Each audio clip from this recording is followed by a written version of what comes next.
শুভ সকাল। প্রচণ্ড গরম পড়েছে। আশা করেছি আপনারা সবাই সুস্থ রয়েছেন। আমি ডক্টর অসীম কুমার দাস বর্ধমান মেডিকেল কলেজে ইউরোলজি বিভাগের সঙ্গে যুক্ত আছি। আজকে আমি আপনাদের একটা কমন ইউরোলজিক্যাল প্রবলেম নিয়ে কিছু আলোচনা করতে চাই। সেটা হচ্ছে ওভার অ্যাক্টিভ ব্লাডার।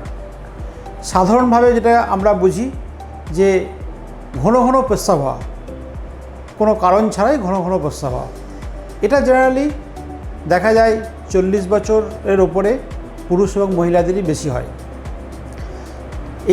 এই রোগের কতগুলো কারণ আছে।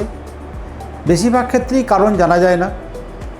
বেশিরভাগ ক্ষেত্রেই পেশেন্টগুলো যখন আসে মেন তাদের সমস্যা যেটা হয় যে ঘন ঘন পেশাব হওয়া, রাত্রে ঘুম না হওয়া। এই রোগ বা এই সিমটম যদি কারো হয়, প্রথমেই তাকে দেখতে হবে তার অন্য কোনো সমস্যা আছে কিনা।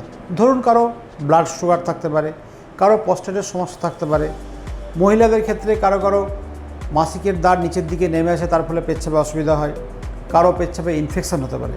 তো এইগুলো থাকলে আগে এগুলো চিকিৎসা করতে হবে। এগুলো চিকিৎসা করার পরেও যদি তার ঘন ঘন প্রস্রাব হয়, যেটা কোথাও যাওয়ার পক্ষে বা রাত্রে ঘুমানোর জন্যে তার অসুবিধা হয়, তখন তাকে এই ওভার অ্যাক্টিভ ব্লাডারের জন্য ট্রিটমেন্ট করতে হবে।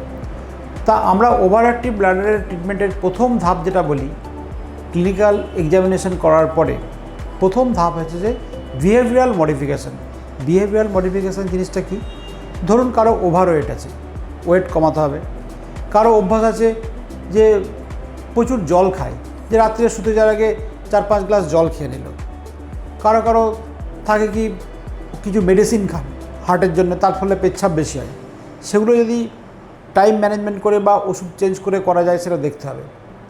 এই বিহেভিয়ারাল মডিফিকেশানের যদি না কমে, নেক্সট হচ্ছে কিছু ড্রাগ পাওয়া যায়। কিছু ড্রাগ যেমন আমরা কমনলি ইউজ করি, যে এক নম্বর হচ্ছে পুরুষদের ক্ষেত্রে অনেক সময় প্রস্টেটের বড় হলেও ঘন ঘন প্রস্রাব হয়। তো তাদের ক্ষেত্রে আমরা অনেক ক্ষেত্রে ট্যামসুলোসিন বা সিলাডোসিন যেগুলো পাওয়া যায় মার্কেটে, সেগুলো আমরা ইউজ করি। এগুলোই বেসিক কথা। আশা করি সবাই ভালো থাকবেন, গরমে নিজেদের যত্ন নেবেন, ঠিক পরিমাণ মতো জল খাবেন। জল খুব কম খাওয়া ভালো নয়, বেশি খাওয়া ভালো নয়। ধন্যবাদ।